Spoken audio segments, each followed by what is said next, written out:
အားလုံးပဲမင်္ဂလာပါရှင်ကျွန်မဒီနေ့ကြာသံကြော်စားမှာပါအရင်ဆုံးကျွန်မကြာသံကိုမိနစ်20လောက်ရေးသိမ်းထားလိုက်ပါတယ်နောက်ပြီးတော့ရေးဆေးပြီးစကားနဲ့စစ်ထားလိုက်ပါပြီကြာသံကြော်တဲ့ထဲမှာအသီးရွက်တွေကိုကျွန်မပြင်လိုက်ပါမယ်ဥနီမုံလာတို့ပေါင်းမွှေးတို့ကိုပါလေးလေးပြီးတော့ရေးဆေးပြီးတော့စကားနဲ့စစ်ထားလိုက်ပါတယ်ကျွန်မမှုကြောက်ကိုတော့ရည်နည်းနဲ့ပြုတ်လိုက်ပါရှင်နောက်ပြီးအေးလာတော့ခါကြတော့ကကြေးနဲ့ညှက်ထားလိုက်ပါပြီနောက်ကြက်သွန်လေးတွေစိတ်လေးတွေလိထားလိုက်ပါပြီကြက်သွန်ဖြူတောင်းထားပါမယ်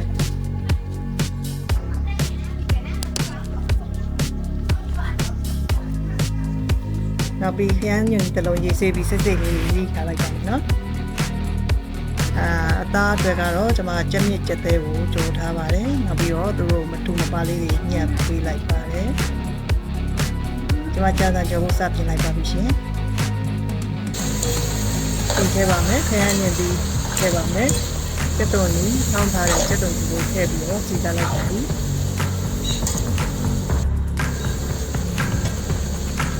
ခဏစိတ်ထားတဲ့အသီးရွက်တွေကိုကျွန်တော်ထည့်လိုက်ပါမယ်နော်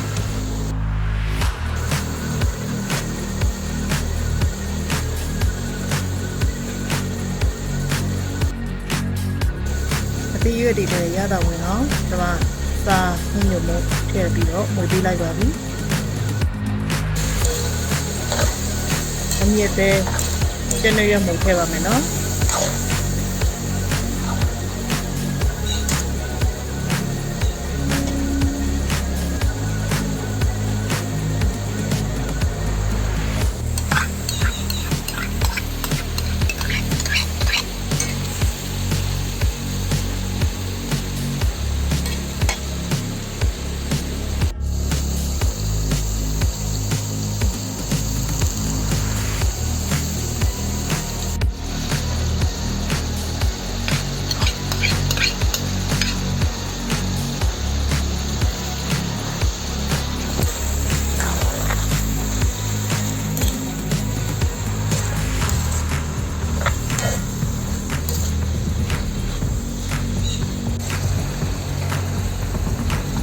နောက်ပြီးကြာသံထည့်လိုက်ပါပြီရှင်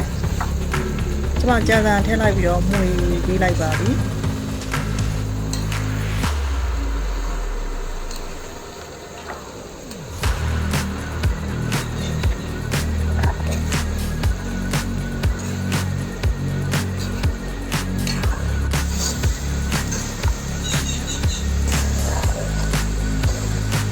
နောက်ပြီးကျွန်မအရသာလေးတက်ပြီးတော့နှိမ့်ခတ်မှုလေးထည့်လိုက်ပါတယ်ကြာသံကြော်ချက်တော့ပြီဆိုတော့ကျွန်မကြာသံကြော်အတွက်အချင်းသက်ပါမယ်ရှင်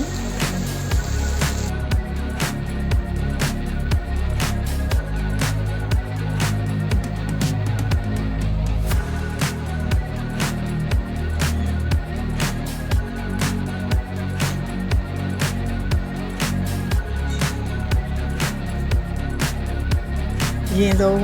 မကြီးတိမဲ့ကိုရင်နည်းနဲ့စိတ်ထားလိုက်ပါတယ်အေးသွားတဲ့အခါကျတော့လက်နဲ့ခြေပြီးတော့စကားနဲ့စစ်ထည့်လိုက်ပါရှင်ကြက်သွန်လေးပြီးခဲ့ပါတယ်ကော်ဖီတုပ်လေးတွေပါလေးပြီးခဲ့ပါတယ်ပင်စိမ်းလေးတို့ညှက်ထည့်ပါတယ်မြုပ်သီးစိမ်းကိုလည်းညှက်ထည့်လိုက်ပါတယ်နော်မြုပ်သီးကြမ်းမို့အရသာအတွက်ကတော့အကြာ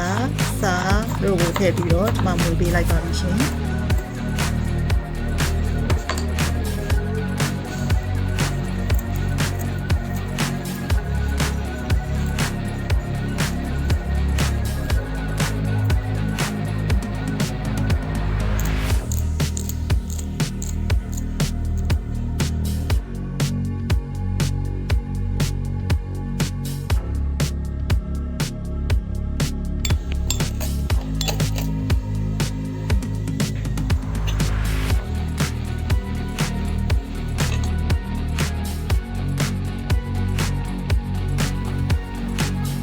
ရတာရှိတဲ့ကြာသံကြော်လေးရပါပြီနော်